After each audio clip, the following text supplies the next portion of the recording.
Mission सरकारी कुर्सी 2022 शिक्षा सर्वोपरि उत्तराखंड आपका हार्दिक स्वागत करता है चैनल पर। तो दोस्तों आइए स्टार्ट करते हैं प्रैक्टिस सेट जो संबंधित है हिस्ट्री, पॉलिटिकल साइंस और उत्तराखंड के कुछ विशेष प्रश्नों के संकलन से। आइए पहला प्रश्न देखते हैं जो आपके लिए है। आपको इसके लिए 5 सेकंड का टाइम मिलेगा। 1919 में अखिल भारतीय खिलाफत सम्मेलन किस स्थान पर हुआ था? लाहौर, मुंबई, दिल्ली या ढाका? तो दोस्तों आपको बताना है 1919 में अखिल भारतीय खिलाफत सम्मेलन किस स्थान पर हुआ था। तो दोस्तों राइट आंसर है दिल्ली। किस गवर्नर के कार्यकाल के दौरान कलकत्ता के विक्टोरिया मेमोरियल हॉल का निर्माण हुआ था? एल्गिन, कर्जन, मिंटो प्रथम या हॉर्डिंग? तो दोस्तों आपको बताना है राइट आंसर। तो दोस्तों राइट ऑप्शन है फोर्थ ऑप्शन। उसके बाद चलते हैं, किसके समय में कलकत्ता में प्रथम न्यायालय की स्थापना हुई? Robert Clive, Dalhousie, Warren Hastings या कैनिन? आपको बताना है किसके समय में कलकत्ता में प्रथम न्यायालय की स्थापना हुई। मोस्ट इंपोर्टेंट प्रश्न है, इतिहास से संबंधित और पटवारी पुलिस के लिए बहुत ही उपयोगी। तो राइट आंसर है ऑप्शन थर्ड, वॉरेन हेस्टिंग्स। उसके बाद बहुत ही प्यारा प्रश्न है, भारत के स्वदेशी आंदोलन के दौरान लिखा गया गीत अमारा सोनार बांग्ला ने बांग्लादेश को उसके स्वतंत्रता संग्राम के लिए प्रोत्साहित किया, उसे बांग्लादेश ने राष्ट्रीय गान के रूप में अपनाया। यह गीत किसने लिखा था? ऑप्शन है रजनीकांत सेन, द्विजेंद्र लाल रॉय, मुकुंद दास या रविन्द्रनाथ ठाकुर? तो दोस्तों आपको बताना है अमार सोना बांग्ला के रचयिता कौन है? तो दोस्तों वो है आपके रविन्द्रनाथ ठाकुर। मोस्ट इंपोर्टेंट प्रश्न। उसके बाद है दोस्तों बहुत ही इंपॉर्टेंट प्रश्न है, 1857 का विद्रोह किस तारीख से शुरू हुआ? 10 मई, 16 अप्रैल, 26 अप्रैल या 11 मई? 1857 का विद्रोह तो दोस्तों वो स्टार्ट हुआ है 10 मई 1857 को। उसके बाद है मोस्ट इम्पोर्टेंट प्रश्न है ये पटवारी वालों के लिए, राष्ट्र संघ की स्थापना किस संधि के तहत की गई थी? पहला ऑप्शन है ब्रिटेन वुड समझौता, पोलैंड की संधि, जर्मन की संधि या वर्साई की संधि? राष्ट्र संघ की स्थापना तो दोस्तों राष्ट्र संघ की जो स्थापना की गई है वो वर्साई की संधि के साथ की गई है। अक्टूबर क्रांति किस देश से संबंधित है? आपको बताना है अमेरिका, फ्रांस, रूस या जर्मनी? अक्टूबर क्रांति तो दोस्तों आप बता सकते हैं किस चीज़ से संबंधित है? विश्व इतिहास का प्रश्न है और आपके सिलेबस में भी विश्व इतिहास लगा हुआ है। तो दोस्तों राइट आंसर है अक्टूबर क्रांति रूस क्रांति से संबंधित है। उसके बाद देखते हैं निम्नलिखित में कौन सा युग में सही सुमेलित है? आपको बताना है बक्सर का युद्ध मीर जाफर के विरुद्ध रॉबर्ट क्लाइव, वांडीवस का युद्ध फ्रांसीसी के विरुद्ध ईस्ट इंडिया कंपनी, चिलियावाला का युद्ध डलहौजी विरुद्ध मराठे, खरदा का युद्ध निजाम विरुद्ध ईस्ट इंडिया कंपनी? तो आपको बताना है इसमें से कौन सा ऑप्शन सही है। आप ऑप्शन देख सकते हैं अपनी स्क्रीन पर बिल्कुल सामने। आपको इन चारों में से जो सबसे करेक्ट है उसका चयन करना है। आपके पास 5 सेकंड का समय है सोचने के लिए। दोस्तों आई होप आपने सोच लिया होगा। राइट आंसर है वांडीवास का युद्ध फ्रांसीसी के विरुद्ध ईस्ट इंडिया कंपनी। तो दोस्तों वांडीवास का जो युद्ध है उसमें फ्रांसीसियों की हार हुई थी, ईस्ट इंडिया कंपनी ने फ्रांसीसियों को हरा दिया था। उसके बाद चलते हैं, महात्मा गांधी के राजनीतिक गुरु कौन थे? आपको बताना है। तो दोस्तों वो थे गोपाल कृष्ण गोखले। निम्न में से किस शासकों के पास शक्तिशाली नौसेना थी? मोस्ट इंपोर्टेंट प्रश्न है, शक्तिशाली नौसेना। ऑप्शन है चोल, पांड्या, चैर या पल्लव? बहुत ही इंपॉर्टेंट प्रश्न है, निम्नलिखित में से किस शासकों के पास शक्तिशाली नौसेना थी? तो दोस्तों इससे पहले अगर आपने चैनल को सब्सक्राइब नहीं किया है तो आप चैनल को सब्सक्राइब कर सकते हैं। अगर वीडियो पसंद आई और आपके लिए उपयोगी होगी तो आप इसे लाइक भी कर सकते हैं। तो दोस्तों इस प्रश्न का जो आंसर है वो है आपका चोल। क्या है दोस्तों? किस शासक के पास शक्तिशाली नौसेना थी? दोस्तों वो थी आपकी चोल के पास।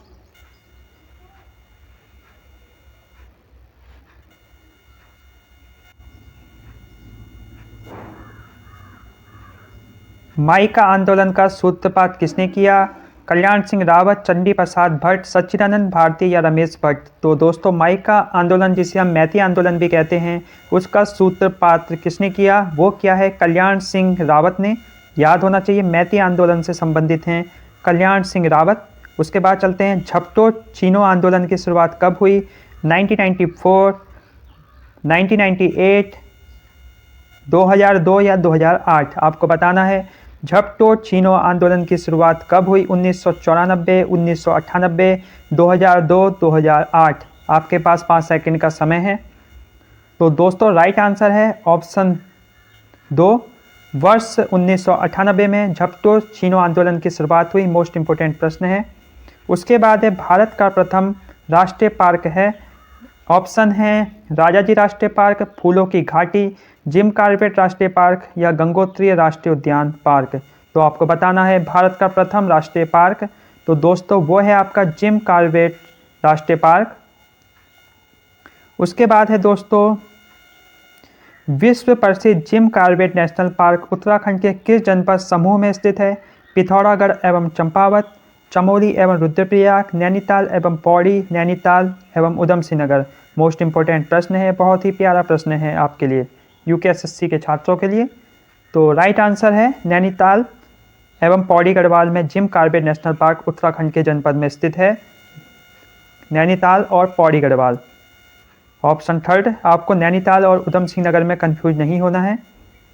उसके बाद है किस राष्ट्रीय उद्यान के मध्य में पाटलिदुन स्थित है? बहुत ही प्यारा प्रश्न है और आपसे सिंगल भी पूछ सकता है कि पाटलिदुन कहाँ स्थित है, ये भी पता होना चाहिए आपको। तो ऑप्शन है गोविंद राष्ट्रीय उद्यान, जिम कॉर्बेट राष्ट्रीय उद्यान, नंदा देवी राष्ट्रीय उद्यान या गंगोत्री राष्ट्रीय उद्यान। आपके पास 5 सेकंड का समय है, आप इसका आंसर सोच सकते हैं।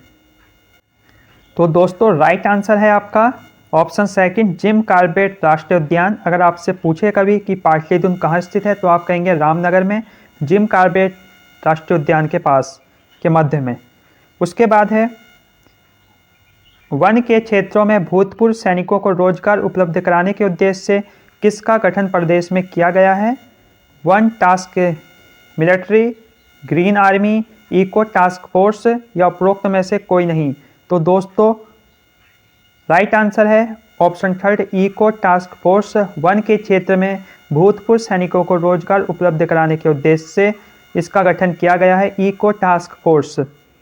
उसके बाद है दोस्तों राजाजी राष्ट्रीय उद्यान का नाम किस प्रसिद्ध व्यक्ति के नाम पर समर्पित है?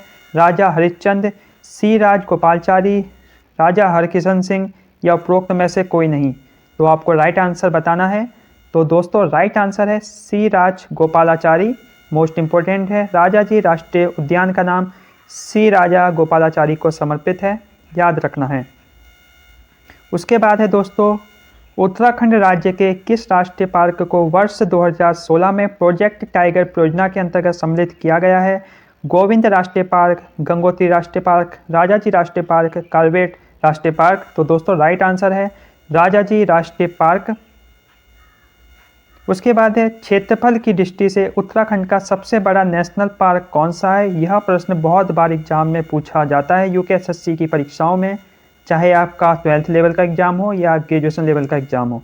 तो आपको बताना है, ऑप्शन है गंगोत्री राष्ट्रीय पार्क, राजाजी राष्ट्रीय पार्क, नंदा देवी राष्ट्रीय पार्क, गोविंद राष्ट्रीय पार्क। तो दोस्तों राइट आंसर है, आई होप आपने सोच लिया होगा, गंगोत्री राष्ट्रीय पार्क। उसके बाद है निम्न में से कौन सा उत्तराखंड का जैव आरक्षित क्षेत्र है? आइए देखते हैं। तो दोस्तों ऑप्शन थे गोविंद, कॉर्बेट, राजाजी, नंदा देवी। तो इसमें जो नंदा देवी है वो जैव आरक्षित क्षेत्र है, याद रखना है।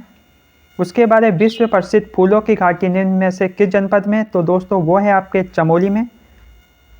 उसके बाद बहुत ही इंपॉर्टेंट प्रश्न है, वैली ऑफ फ्लावर पुस्तक किसके द्वारा लिखी गई है? Adam Smith, Frank S Smith, Shakespeare या मनीष देसाई। तो दोस्तों आप लोग कंफ्यूज हो गए होंगे एडम स्मिथ और फ्रैंक एस स्मिथ में। तो आपको बताना है राइट आंसर। तो दोस्तों राइट आंसर है ऑप्शन 2, फ्रैंक एस स्मिथ। उसके बाद है केदारनाथ वन्य जीव अभयारण्य की स्थापना कब हुई? वर्ष 1972, वर्ष 1974, वर्ष 1975, वर्ष 1986। मोस्ट इम्पोर्टेंट प्रश्न है। तो दोस्तों आपके पास 5 सेकंड का समय है, आप बता सकते हैं केदारनाथ वन्य जीव अभयारण्य की स्थापना कब हुई। बहुत ही प्यारा प्रश्न है। तो दोस्तों राइट आंसर है ऑप्शन फर्स्ट, वर्ष 1972 में केदारनाथ वन्य जीव अभयारण्य की शुरुआत हुई, याद रखना है, एग्जाम में पूछा जाएगा। उसके बाद है बिनसर वन्य जीव अभयारण्य प्रदेश में कहाँ स्थित है या किस जिले में स्थित है? अल्मोड़ा, नैनीताल, देहरादून या उत्तरकाशी। दोस्तों आपके पास 5 सेकंड का समय है। आपको बताना है विंसर वन्यजीव अभयारण्य प्रदेश के किस क्षेत्र में स्थित है। ऑप्शन दिए गए हैं, आप देख सकते हैं सामने अपनी स्क्रीन पर। तो राइट आंसर है ऑप्शन फर्स्ट अल्मोड़ा। उसके बाद है अस्कोट वन्यजीव विहार स्थित है अल्मोड़ा, चमोली, उत्तरकाशी या पिथौरागढ़। दोस्तों आपके पास 5 सेकंड का समय है। आपको बताना है अस्कोट वन्यजीव विहार किस जिले में स्थित है। तो दोस्तों राइट आंसर है ऑप्शन फोर्थ पिथौरागढ़। याद रखना है विंसर वन्यजीव अभयारण्य है अल्मोड़ा में और अस्कोट वन्यजीव विहार है पिथौरागढ़ में। बहुत ही प्यारा प्रश्न है। और केदारनाथ वन्यजीव अभयारण्य की शुरुआत 1972 में हुई है, याद रखना है। उसके बाद उत्तराखंड में कांचूला खरक है। आपको बताना है क्या है। एक राष्ट्रीय उद्यान है, एक बांध है, एक पहाड़ी है, एक कस्तूरी मृग प्रजनन केंद्र है। मोस्ट इंपॉर्टेंट प्रश्न है, कांचूला खरक क्या है। आपके पास 4 ऑप्शन है, आपको बताना है। तो दोस्तों शायद आपने सोच लिया हो। राइट आंसर है ऑप्शन फोर्थ, एक कस्तूरी मृग प्रजनन केंद्र। याद रखना है, बहुत ही प्यारा प्रश्न है। उसके बाद चलते हैं, निम्नलिखित में से कौन सा मूल अधिकार नहीं है। समता का अधिकार, संपत्ति का अधिकार, स्वतंत्रता का अधिकार, संवैधानिक उपचारों का अधिकार। तो दोस्तों राइट आंसर बताना है कौन सा मूल अधिकार नहीं है। तो दोस्तों समता का अधिकार मूल अधिकार है, संपत्ति का अधिकार मूल अधिकार नहीं है, स्वतंत्रता का अधिकार मूल अधिकार है, संवैधानिक उपचारों का अधिकार भी मूल अधिकार है। तो दोस्तों राइट आंसर है संपत्ति का अधिकार मूल अधिकार नहीं है। याद रखना है, मोस्ट इंपॉर्टेंट प्रश्न है। उसके बाद आपके लिए बहुत ही प्यारा प्रश्न है, भारतीय संविधान के किस अनुच्छेद में भारतीय नागरिकों के मूल कर्तव्य शामिल है। Article 50A, article 50B, article 51A या आर्टिकल 51B। दोस्तों 5 सेकंड का समय है। आपको बताना है मूल कर्तव्य किस आर्टिकल से संबंधित हैं संविधान के। तो दोस्तों राइट आंसर है, आई होप आपने राइट आंसर सोच लिया होगा और कमेंट कर दिया होगा। तो दोस्तों राइट आंसर है 51A, मूल कर्तव्य से संबंधित हैं। उसके बाद है संविधान के आर्टिकल 17 और 18 में व्यवस्था है। तो आपको बताना है आर्टिकल 17 और 18 में किस प्रकार की व्यवस्था की गई है भारतीय संविधान में। ऑप्शन है सामाजिक समता, आर्थिक समता, राजनीतिक समता या धार्मिक समता। आपके पास 5 सेकंड का समय है। तो दोस्तों राइट आंसर है सामाजिक समता, आर्टिकल 17 और 18 से संबंधित है। उसके बाद है भारतीय संविधान का कौन सा अनुच्छेद अस्पष्टता का उन्मूलन करता है और किसी भी रूप में इसके व्यवहार का निषेध करता है। Article 16, article 17, article 18, article 15। बहुत ही इम्पोर्टेंट प्रश्न है और हर प्रकार की परीक्षा में पूछा ही जाता है।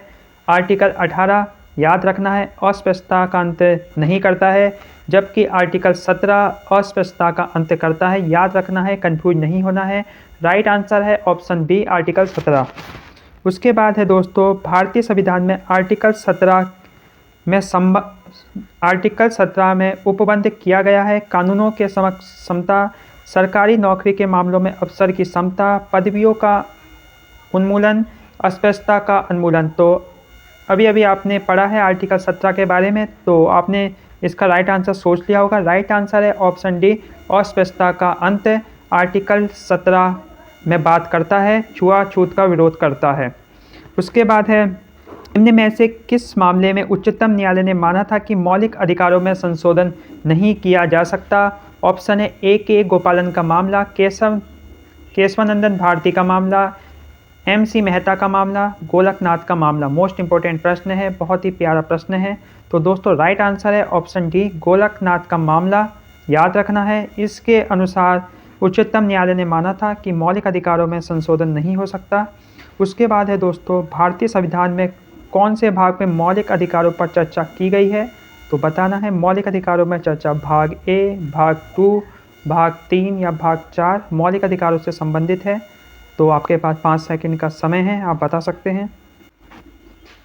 तो दोस्तों राइट आंसर है, आपने राइट आंसर सोच लिया होगा। राइट आंसर है भाग 3 मौलिक अधिकारों से संबंधित है। मौलिक अधिकारों की बात संविधान के भाग 3 में होती है। तो आपको बताना है भाग 4 में किन अधिकारों की बात होती है संविधान में। आप कमेंट कर सकते हैं अगर आपको पता है तो।